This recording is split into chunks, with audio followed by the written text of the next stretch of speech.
thank you all for being here on this exciting and beautiful weather day. We're happy to have you here for the groundbreaking for the I-5 view, marine view to SR 529 corridor and interchange improvements projects.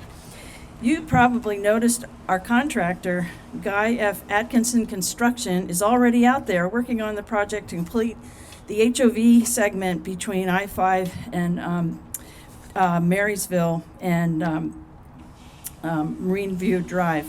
And SR 529 interchange and extend the northbound all the way to here in Marysville. Still, we want to get together, even though we've already started the work, to celebrate. We need to just put ourselves together and have a moment just to say we did it. And here's that opportunity today. This project is different than a lot of the other work because we are expanding the system with the off-ramp from northbound I-5 to SR 529 and a ramp connecting SR 529 and southbound I-5. We look forward to our continued partnership with Atkinson as they build these new ramps that will make it easier for people to get in and out of Marysville going north and southbound. We will have several other projects that I wanted to mention in the Everett, Marysville area as well. Starting later this summer, we will have a preservation project to make mechanical repairs and paint the northbound SR 529 Snohomish River Bridge. While this will affect travel between Marysville and Everett, it is a critical maintenance project.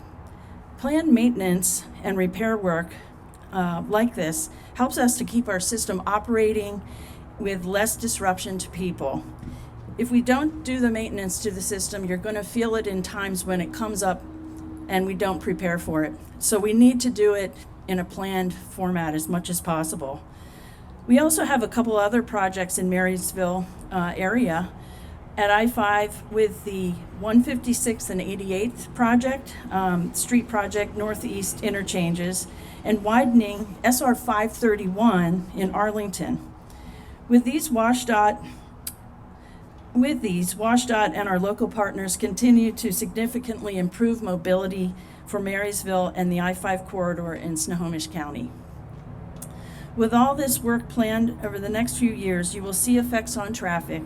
But again, as we complete these projects, the mobility will continue to improve throughout the Snohomish County area. So I did want to acknowledge many of you today that are here. Senator Hobbs, I'm going to ask you to come up in just a moment, but hold on, let's go through and acknowledge some other elected officials that are here. Senator Hobbs is now our Secretary of State. Congratulations again on that. 38th District Senator June Robinson will go next. 38th District Representative Julio Cortes, and I'm not sure if Mary Forshee was able to attend today, but also former Representative Emily Wicks, as well as Mayor John Nehring, and Mayor Cassie Franklin, and City Council members Peter Condyles, Mark James, Tom King, Stephen Muller, Kelly Richards, and Michael Stevens. And then Terry Ryan is here, former Snohomish County Council member. Also wanted to recognize and thank the Tulalip tribe for their participation through the planning and design of the project and their support to building these new ramps. Finally, I also want to thank representatives of our contractors who have joined us. That's Reggie Wageman and Levy Link. Again, thank you for joining WSDOT here today. Now I'd like to introduce Secretary of State Steve Hobbs.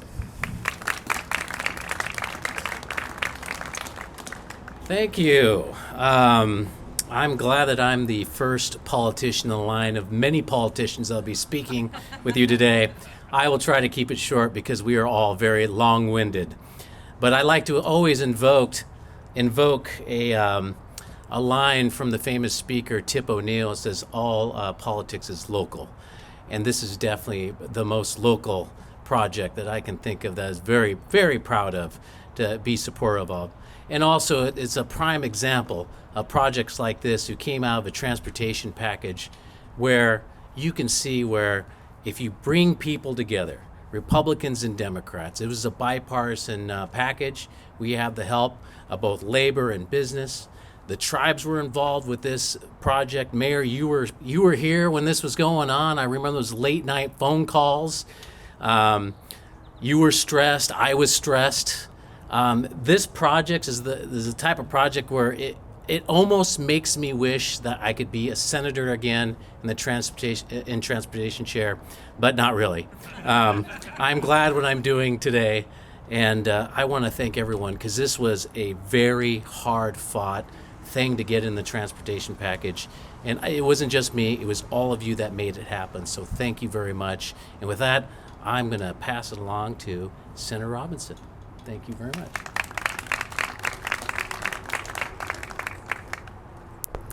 Thank you, Secretary of State Hobbs. It's my pleasure to be here with you all today. Thank you, WSDOT, for putting this on. So indeed, we can celebrate. This is really a very exciting project that is happening here. And as I was thinking about what to say, I was thinking about how much of what we do in the legislature and in government in general is so invisible to people's lives.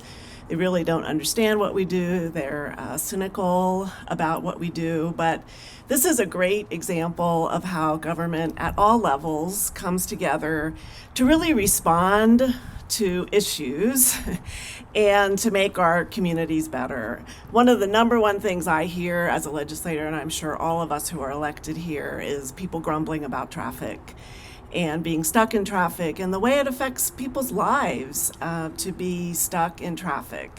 And this project will help. It probably won't solve all the problems, but it will definitely be a big help. I'm very proud of the bulk of the funding. $115 million of this project comes from 2 transportation packages, the first one of which Senator Hobbs, now Secretary of State Hobbs, was involved in, and then that was Connecting Washington in 2015. And then more recently, we found out we needed additional funding, and were able to secure that in the Move Ahead Washington package, which we passed in 2020 when Senator Leas, also a Snohomish County senator, was chair of the Senate Transportation Budget. So we've been lucky to have strong representation from Snohomish County in the transportation, writing transportation budgets and packages, and that's part of the reason that we're all here today.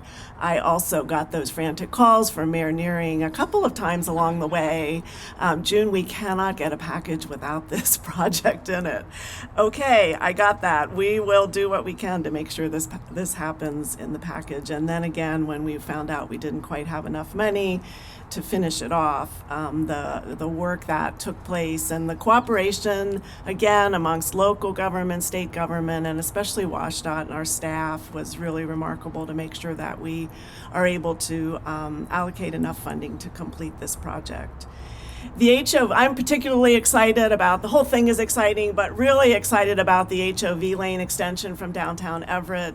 We see every day the lineup of cars moving northbound, trying to get through Everett and into Marysville and north, and this will definitely help with that. It'll relieve congestion here in Marysville and then for communities further north, and assist with freight mobility as our businesses and industry continues to grow in this area. So very proud to have played a small part in make the funding happen, and now it'll be really exciting to watch this happen over the course of the next months. So thank you for having me, and I'm happy to now introduce Marysville Mayor John Nehring.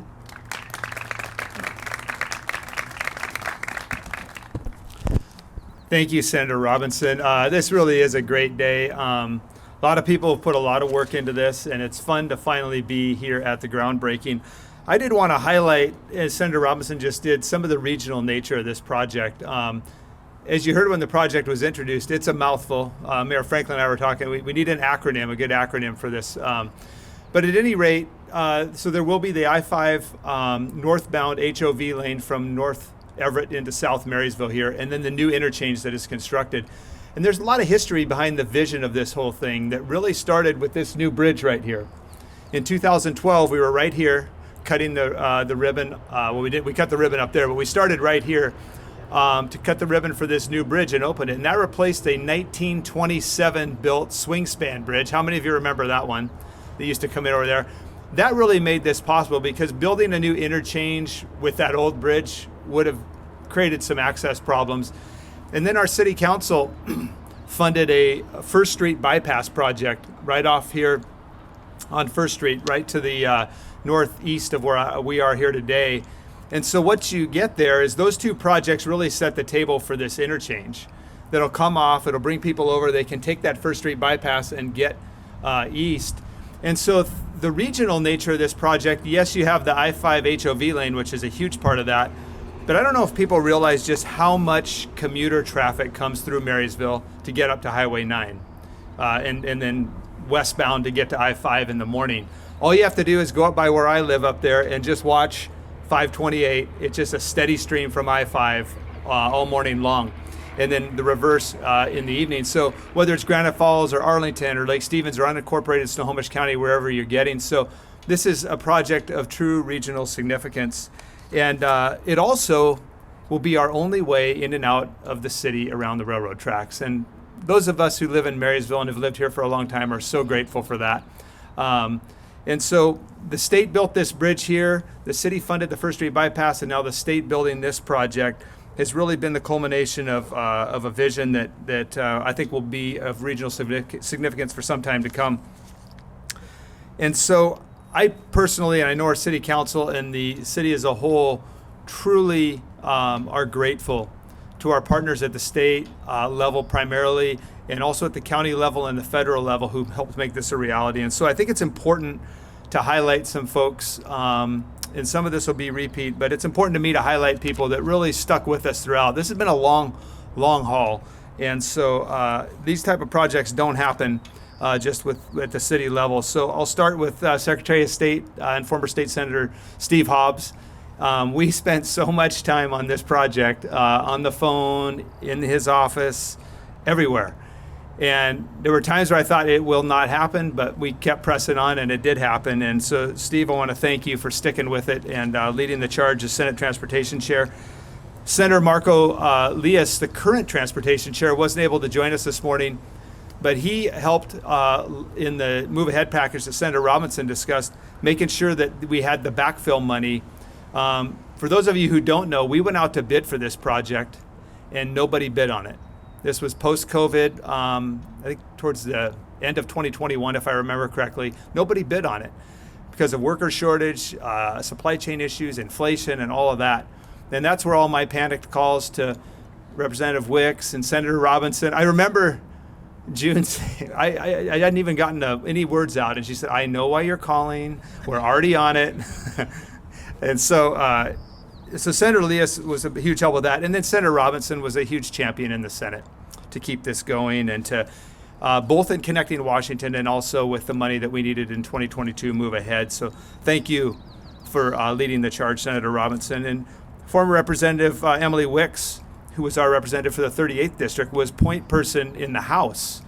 And we had a lot of phone calls as well, and that was not an easy lift for Emily. And I want to thank her for her hard work in the House of Representatives, where we didn't have the advantage of a transportation chair who was from Snohomish County, and so there was a lot of work that needed to be done in education-wise, and Emily did a fantastic job on that. And I also want to thank former County Councilmember Terry Ryan, who's in the audience with us here today. So I'm going to take you back to, probably about 2013 or 14, when we decided as a city, and we approached our partners at the county to see if we could get some funding to do the initial design and the interchange justification report, so that when we went to the state and connecting Washington, we would have virtually a shovel-ready project. Terry was the chair of the Public Works Committee on the council then, and even though this wasn't his district, he shepherded that initial IJR money through the county council. And I'm forever grateful for that. And it just speaks to the partnerships in Snohomish County, that we have elected officials that look out for the greater good of the county. And Ken Klein, who was representing our first council district at that time, was also very instrumental in that funding piece going through and in lobbying on behalf of connecting Washington at the state level. Ken did an amazing job as our first district representative then, and I want to recognize also County Councilmember Nehring, who's on a trade mission with the county now, who assisted with the backfill money last year, and Russell Witt is here from his office, representing him here today. And then Mayor Franklin, Cassie Franklin, and she just has been a stellar partner throughout this. This is, I think, a huge thing for Everett and Marysville with that HOV lane, but even this access here that obviously it assists our Marysville residents and businesses, but also the residents and businesses along 529 there that Everett services. So thank you for all of your support through all the years, and particularly when we came up with the funding shortfall there. Former Senators John McCoy, current Senator John Lovick, and Senator Keith Wagner, I want to thank them. Former State Rep Mike Sells, very instrumental in all of this.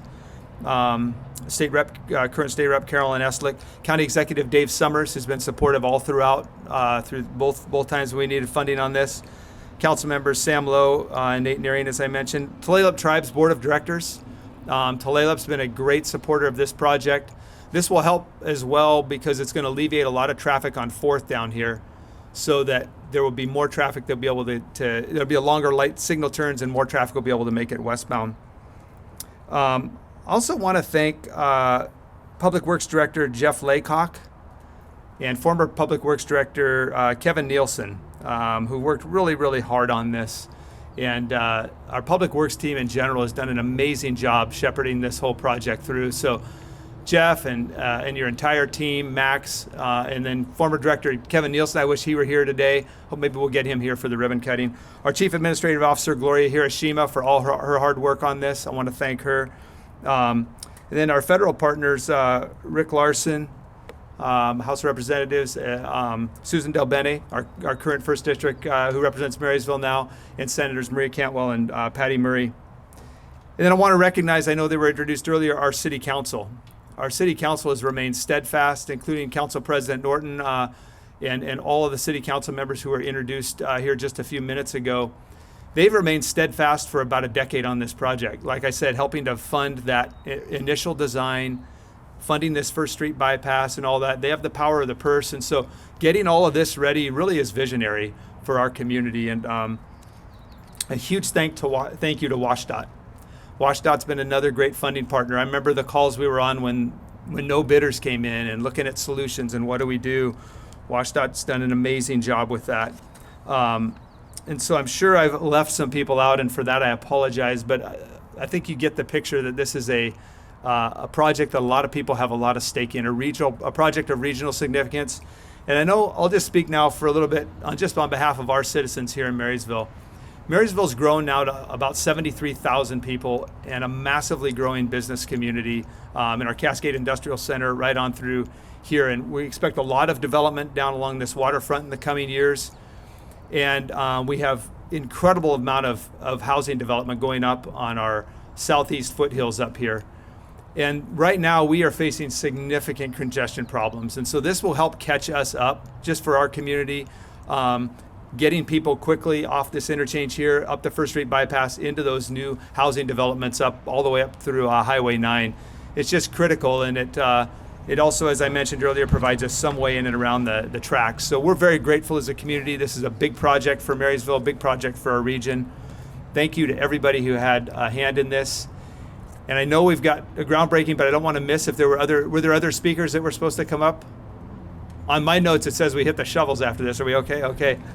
So if we could get everybody up here right now, all our elected officials up here for the groundbreaking. We'll throw a little dirt. We had to import dirt for this. We'll get the real project started after. Thank you, everybody. If we can come up here and get that started. Okay, 3, 2, 1, action.